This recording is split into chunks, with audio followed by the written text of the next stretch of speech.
Hola, ¿qué tal? Muy buenas tardes, ¿cómo están, querida familia, queridos amigos? Qué bueno es que podamos otra vez compartir de la palabra del Señor. Seguimos en esta serie de compartir cada jueves, ¿sí? Nos toca este material que es precioso, ¿no? El realmente hablar de las misiones, el realmente traer a nuestro corazón el corazón de Dios, ¿no? Que tiene por las personas, que tiene por aquellas personas que no lo conocen y que realmente necesitan de Dios. Y hoy quiero comenzar con el estudio de esta semana con un título muy especial que dice es demasiado difícil. ¿Sí? Es parte también de las objeciones que veíamos la semana pasada, cómo muchas veces nos centramos en las dificultades o en poner excusas delante de Dios para saber las cosas que debemos hacer como personas, como cristianos. Y tal vez si uno se pone a mirar la tarea, ¿sí? Siempre lo miro con una perspectiva de lo imposible. Está en nosotros como seres humanos mirar las dificultades por encima de lo que es la grandeza de nuestro Señor. Los cielos cuentan, dice, la gloria de Dios y el firmamento anuncia la obra de sus manos. Todo lo que está a nuestro alrededor nos habla de la grandeza de nuestro Dios. Ahora vemos esas cosas, pero cuando enfrentamos las dificultades nos olvidamos que el mismo que hizo esos cielos y la tierra y que nos manifiesta su grandeza, su poder, es el mismo Dios que nos está enviando la obra. A lo largo de la historia vamos a encontrar que siempre hay una tarea imposible, siempre la tarea va más allá de nuestras fuerzas. Los primeros que podemos mirar como ejemplo, la mirada de los espías ahí en Números capítulo 13, ¿sí? Versículo del 27 al 29. Aquellos espías que Moisés mandó a que miraran la tierra prometida porque Dios le había dicho que iban a tomar la tierra. Y cuando vuelven con el ímpetu y el gozo de haber visto la tierra con las riquezas que tenían. Decían que traían racimos de uva, que las traían entre dos personas por el tamaño que tenían, pero también así como estaban con ese asombro de ver aquella tierra que fluía leche y miel, aquella tierra próspera, también vieron las dificultades. Y dicen que parte de las personas que estaban allí, de los 10 espías que mandó, 8 de ellos tenían esa mirada de decir, somos como nada, nos van a destruir, somos como pequeños delante de aquellas personas que viven en aquel lugar. Y tanto Caleb como Josué tuvieron que levantarse y decir, miremos a nuestro Señor. ¿Sí? Miremos a nuestro Señor, que a pesar de lo que están allí y estos gigantes, dice, los vamos a terminar deshaciendo como si una persona comiera un bocado de pan. Miren la confianza que tenían estos hombres en la persona de Dios para decir, vamos y tomemos la tierra prometida. Ahora ya sabemos cómo terminó la historia. Sabemos que Dios se enoja con su pueblo y lo manda a vagar 40 años ahí en el desierto como un método disciplinario por mirar los problemas, por mirar la tarea que era tan imposible tomar la tierra prometida. Tenemos también los discípulos, la mirada de los discípulos ahí en Marcos capítulo 6, versículo 34, 35, todos los que estaban siguiendo a Jesús. Y llega el momento de la tarde y el Señor Jesús sale a ver, dice que los vio como ovejas que no tenían pastor y se puso a enseñarles, puso a poder preparar el camino y el corazón de esas personas para un encuentro con Dios. Y al terminar el día dice que los discípulos dicen, despídelo Señor, dice que cada uno vaya a su casa. O sea, era más fácil deshacerse de la situación, mandarlos a su casa, que cada uno se hiciera cargo de su situación y el Señor le dice, no, le tenemos que dar nosotros de comer. No se pueden ir así en estas circunstancias. Los discípulos también tuvieron una mirada mezquina. Versículos antes dice que el Señor salió y tuvo compasión. La mirada que tuvo sobre las personas que estaban allí fue una mirada distinta que los discípulos tenían. Ahora, también la primera iglesia, ¿sí? La que sufrió persecución, ahí en Primera de Pedro, capítulo 1, que este sí versículo quiero que lo leamos, capítulo 1 y versículo 1 y 2, ¿sí? Primera de Pedro, sabemos que está escrito, tanto Primera de Pedro, Segunda de Pedro y el libro de Santiago están escritos a las iglesias que estaban en la dispersión, aquellos que estaban perseguidos, y dice capítulo 1 de Primera de Pedro, versículo 1 y 2, Pedro, apóstol de Jesucristo, los expatriados de la dispersión en el Ponto, Galacia, Capadocia, Asia y Bitinia, elegidos según la presencia de Dios Padre en santificación del Espíritu, para obedecer y ser rociados con la sangre de Jesucristo. Y Pedro tiene que comenzar con esta frase para traer consuelo al corazón de los que estaban siendo perseguidos, pero también la certeza de que experimentaban una realidad con Dios. Dice, gracia y paz os sean multiplicadas. La primera iglesia también veía la persecución. La primera iglesia vivía también la persecución y los momentos difíciles.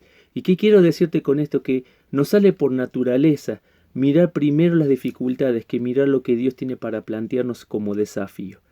Dice que el pesimista mira los problemas como una oportunidad para el fracaso, pero aquel que mira a Dios tiene una mirada más optimista y mira los problemas como una oportunidad y un desafío para avanzar. ¿Cómo nosotros estamos viendo la vida cristiana? ¿Cómo estamos viviendo en este momento, en noviembre del año 2020, atravesando una pandemia, tal vez con menos dificultad que en otras localidades? Pero ¿cómo estamos viendo nosotros la situación? ¿Cómo estamos enfrentándonos a lo que nos rodea? ¿Cómo estamos llegando con el mensaje del Evangelio a las personas que están a nuestro alrededor? Te das cuenta que siempre tenemos algún pretexto, siempre tenemos alguna cuestión en la cual apelamos y a veces a razones fundamentales. Juan decía, todo me es lícito, pero no todo conviene. Siempre tenemos una escala de grises en nuestras vidas y Dios nos llama a que realmente podamos avanzar, que dejemos las cuestiones grises de por medio y realmente seamos o blanco o negro, que nos juguemos realmente y tomemos una decisión por Dios. Ahora, la tarea de los primeros cristianos, acompáñame en Hechos capítulo 5, ¿sí? Porque el material que estamos viendo justamente hoy nos va a hacer ver que siempre la tarea es demasiado difícil, que siempre va a haber dificultades, que siempre va a haber momentos críticos, pero qué bueno es que pongamos nuestra mirada en el Señor. Dice capítulo 5 del libro de Hechos, versículo 28 en adelante, diciendo: ¿no os mandamos estrictamente que no enseñases en este nombre? Y ahora habéis llenado Jerusalén de vuestra doctrina y queréis echar sobre nosotros la sangre de este hombre. Respondiendo Pedro y a los apóstoles dijeron: es necesario obedecer a Dios antes que a los hombres. Esta era la tarea de la primera iglesia. Estaban siendo perseguidos aquellos apóstoles, ¿sí? Estaban siendo perseguidos por hablar de Jesucristo, por enseñar de Jesucristo, y acá Pedro tiene que dar una respuesta categórica con los discípulos y con los apóstoles que estaban, a su alrededor. Dice, es necesario obedecer a Dios. La traducción de la palabra necesario dice es un deber que no podemos deshacernos de ella. Es como una deuda contraída. Así como vos vas y compras y tomás, usás tu tarjeta de crédito si la tenés o no, o sacás un préstamo para utilizar o comprar tal cosa, dice que te obliga esa deuda que vos devuelvas esa plata con interés, con lo que sea. Pero está tomada de la intención de que hay una deuda por la cual debemos cumplir. Y Pedro acá tiene que decir, es necesario, hay una deuda, hay un deber mayor, dice, obedecer, de someternos, la palabra en el original, de someternos más, ¿viste la palabra que dice antes? Más a Dios que a los hombres. Ahora la pregunta es, como los cristianos de la antigüedad, ¿estamos viviendo así, sometiéndonos primero a Dios y después a los hombres? ¿Estamos sometiéndonos primero a los propósitos de Dios y después a las leyes que nos rigen en nuestra sociedad? Pedro lo tenía en claro, y bajo amenaza con los discípulos, ellos podían decir, es necesario, es nuestro deber someternos en primer lugar antes a Dios más que a los hombres. Y no es solamente eso, fíjense lo que pasaba en el corazón de ellos, que quiero que veas esto, que cuando hay un momento de conflicto para servir al Señor, si estás en la voluntad del Señor y no estás pasando una persecución, un momento difícil por causa del pecado, siempre hay gozo en el camino. Dice en el capítulo de Hechos que estamos leyendo 5, versículo, vamos a leer 40 y 41, y si convinieron con él, y llamándolo los apóstoles, después de azotarlos, le intimaron a que no hablasen en el nombre de Jesús y los pusieron en libertad. ¡Wow! Uno habrá dicho, se fueron a su casa, se agarraron sus cosas, se cambiaron de localidad, se fueron a otra ciudad, una más cercana, una más lejana, para dejar todo eso atrás. Y sin embargo, y ellos salieron de la presencia del concilio, gozosos de haber sido tenidos por dignos de padecer afrenta por causa del nombre. Dignos de haber sido, dice que, causados o por la causa del nombre del Señor Jesús padecer. Y dice el versículo 42, y todos los días en el templo y por las casas no cesaban de enseñar y predicar.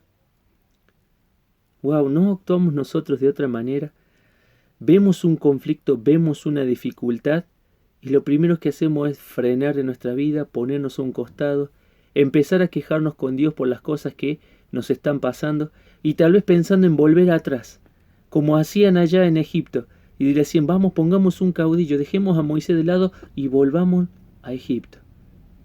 Pero Dios nos está llamando que debemos avanzar, que debemos llevar y cumplir con esta tarea, que sepamos que vamos a padecer, que debemos someternos primero a nuestro Dios, a las leyes de nuestro Dios, después a las leyes de nuestra sociedad, que debemos someternos primero a nuestro Dios, después a las leyes de nuestro trabajo, que primero debemos someternos a Dios, después a nuestros hobbies y a nuestro tiempo libre. Debemos someternos en primer lugar a Dios. El hecho de que hay una diferencia entre la iglesia primitiva y la iglesia de Dios es que nosotros últimamente no nos sometemos a Dios. Preferimos someternos a muchas cosas que someternos a Dios. No tenemos en primer lugar, como estos discípulos, como estos apóstoles en la primera iglesia, de decir primero es Dios y después lo que venga como consecuencia de ello. Atravesar dificultades. Dice 2 de Timoteo capítulo 2 que vamos a atravesar. Tú pues sufre penalidades. La palabra penalidad es atravesar dificultades. Vamos a atravesar momentos difíciles, pero por causa de Cristo todo lo vale. Todo es para motivación de nuestro corazón a servir al Señor, a un Señor grande y poderoso que nosotros tenemos. Ahora, esa era la tarea de los primeros cristianos, obedecer y someterse primero a Dios. Ahora, ¿cuál era la motivación de los cristianos? Segunda de Timoteo, acompáñame ahí el capítulo 2. ¿Sí? Vamos a ver las motivaciones. Capítulo 2 y versículo 8. Dos motivaciones poderosísimas para también nuestras vidas. Segunda Timoteo capítulo 2, versículo 8. Dice, acuérdate de Jesucristo, del linaje de David, resucitado de los muertos, conforme a mi evangelio. Versículo 9, en el cual sufro penalidades, hasta prisiones a modo de malhechor, mas la palabra de Dios no está presa. Dos cosas aquí para tener en cuenta como cristiano. La motivación de los primeros cristianos en la iglesia primitiva, en la iglesia que vio nacer allí a través del Espíritu Santo por el poder de Dios cuando Jesús se fue mirar a Jesús. Pablo le tenía que decir a Timoteo, acuérdate de Jesús. Les hablaba de una lucha como atleta, le hablaba que tenía que trabajar como un labrador, debía ser un soldado de Jesucristo, debía esforzarse en la gracia de Dios, pero dice, detrás de todo eso, detrás de cada de esos ejemplos que te dije, mira el ejemplo supremo que tenemos, a Jesucristo. Hebreos decía, puesto los ojos en Jesucristo, el autor y consumador de nuestra fe. Ahora, la motivación era mirar a Jesús. Acuérdate de Jesús. Trae a tu mente las cosas que el Señor Jesús ha sufrido. Ni se comparan las cosas que nosotros sufrimos. Hoy en el siglo XX hablamos de dificultades, pero no hoy en América y en la Argentina no estamos viviendo circunstancias difíciles como en nuestros lugares. Escuchaba esta semana mujeres que habían sido azotadas, mujeres que habían sido muertas por su fe, por causa de creer en Jesucristo, por causa de hablarles a otros Jesucristo. ¿En cuántos países no se puede llevar una Biblia en la mano? ¿En cuántos lugares no se puede hablar de Jesucristo abiertamente? Nosotros tenemos toda la libertad. No tenemos la persecución de la primera iglesia. No vivimos como países actuales en persecución y en momentos difíciles. Vivimos en un momento de sociedad donde gracias a Dios podemos vivir en quietud y poder hablar de Jesucristo. Ahora, nuestra motivación debe ser mirar al Señor. Jesucristo sufrió, el ejemplo de sufrimiento, puesto los ojos, decía Hebreo, en el autor y consumador de nuestra fe. Pero tenemos una segunda motivación fuerte. Dice allí, sufro como malhechor, versículo 9, mas la palabra de Dios no está presa, no está encarcelada, no está prisionera. Y aquí está la fortaleza número 2 del cristiano. No solo poner los ojos en Jesús, sino confiar en su palabra. Dios no nos ha llevado a salvar al mundo, nos ha llamado a comunicar el Evangelio. Nos ha llamado a llevarles a otros la buena nueva. No somos nosotros los que damos la salvación, sino somos los embajadores que comunicamos el mensaje de nuestra nación, de nuestro Rey, el Señor Jesús. Ahora, mirar a Jesús, confiar en su palabra, nos habla de algo que Jesús ya hizo por nosotros. Versículo 10 del capítulo 2 de Timoteo, versículo 10, dice: por tanto, todo lo soporto por amor de los escogidos. Hablábamos el domingo del amor entre hermanos. Primera de Juan dice que no es que nosotros hayamos amado a Dios primero, sino que Él nos amó primero. Y encima tomó la iniciativa, envió a Jesucristo para que nosotros ya no vivamos conforme a nuestra carne, sino que podamos vivir conforme a la verdad. Los primeros cristianos tenían una tarea: obedecer al Señor en primer lugar.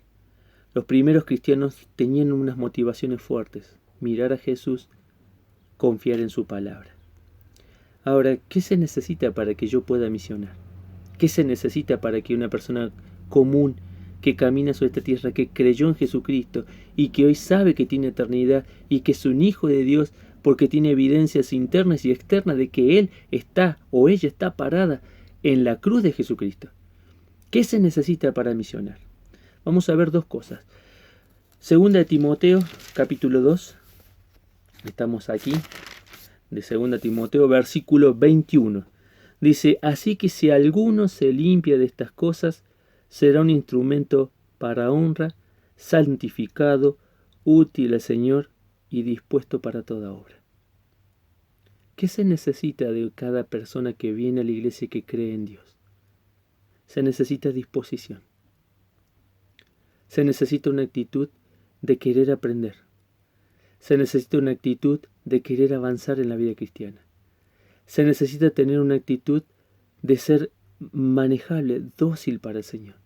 Se necesita una actitud de poder decir: heme aquí, envíame a mí. Disposición. Si tomamos en cuenta el versículo anterior, dice que uno debe limpiarse de tantas cosas, ¿sí? Habla de la contaminación de la carne, después dice huir de las pasiones juveniles, pero mientras estemos sucios no hay disposición. ¿Cómo te das cuenta vos en tu casa que podés utilizar alguna de las ollas, alguna de las sartenes, alguno de los platos, alguna de la vajilla que tenés en tu casa? ¿Cómo te das cuenta que la podés utilizar? ¿Sabes cuándo? Cuando está limpia. Ahí, cuando vos la ves que está en condiciones, la podés usar. Nadie usa una olla sucia. Nadie vuelve a calentar la comida o a hacer una nueva comida en una olla que está sucia, o utilizar un plato sucio para volver a utilizarlo con una comida nueva. Todos pasamos por el proceso de lavado. Lo lavamos para que esté preparado para usarlo de nuevo. Y de esa misma manera, el Señor está diciendo: la disposición nace de cuando estamos limpios. Por eso dice el versículo anterior, en el mismo versículo: será un instrumento para honra, santificado en primer lugar y útil al Señor. ¿Cómo estamos viviendo nuestra vida? Estamos ocupados con tantas cosas del mundo. Estamos llenos de tantas cosas del mundo. Y debemos poner más de Dios y menos de las cosas del mundo. Porque dice: de la abundancia del corazón hablará la boca, pero se manifestará en tus acciones. Disposición en primer lugar. Segunda de las cosas que se necesita para misionar, capítulo 21 del libro de Proverbios, ¿sí? Capítulo 21 de Proverbios y versículo 31, capítulo 21 y versículo 31, y dice: el caballo se alista para el día de la batalla, el caballo, mas Jehová es el que da la victoria. ¿Sabes qué se necesita? No solo la disposición para aprender, no solo la disposición para prepararse en la palabra del Señor, no solo la disposición para servir en la iglesia, no solo disposición para estar presente, para estar perteneciendo a un cuerpo de una manera activa, que es el cuerpo de la iglesia, sino se requiere fidelidad. Fíjate que acá dice: vos podés preparar todas las cosas, pero quien va a dar la victoria es el Señor. Se requiere fidelidad. Dice, leíamos el otro día que cada uno de los administradores debe ser hallado fiel. Debe ser hallado fiel. Es fidelidad lo que se le pide al cristiano. Para ser rociado, leíamos recién, con la sangre de Jesucristo y obedecer, se nos pide fidelidad a nuestro Señor. Fidelidad. Si queremos realmente estar dispuestos, apartados para la honra de nuestro Señor, debemos tener disposición, pero debemos tener fidelidad. Se requiere fidelidad. Termino con un himno que lo estuve buscando porque realmente es un himno que vino a mi mente. Siempre me acuerdo de que chico, cuando íbamos a la iglesia, en las reuniones, teníamos martes y jueves las reuniones, una de oración y la otra de estudio, siempre se hablaba o se cantaban estos himnos. Y se me vino ahí a la mente y quería realmente compartírtelo con vos. Dice el himno, yo quiero trabajar por el Señor. Dice la primera estrofa, yo quiero trabajar por el Señor, confiando en su palabra y en su amor. Quiero yo cantar y orar y ocupado siempre estar. ¿En dónde? En la viña del Señor. Dice la segunda estrofa, yo quiero cada día trabajar. Los esclavos del pecado, libertad. ¡Wow! ¡Qué deseo! Conducirlos a Jesús, nuestra guía, nuestra luz, en la viña del Señor. Dice la tercera estrofa, yo quiero ser obrero de valor, confiando en el poder del Salvador. El que quiere trabajar, fíjate que Dios no está imponiendo, pero está diciendo, el que quiere trabajar, hallará también lugar en la viña del Señor. Dice el estribillo, trabajar y orar en la viña del Señor. Si mi anhelo es orar, y si mi anhelo es ocupado siempre estar en la viña del Señor. Y termino con una pregunta para vos y para mí. ¿Cuál es nuestro mayor anhelo? ¿Cuál es nuestro mayor propósito? ¿En qué estamos pensando?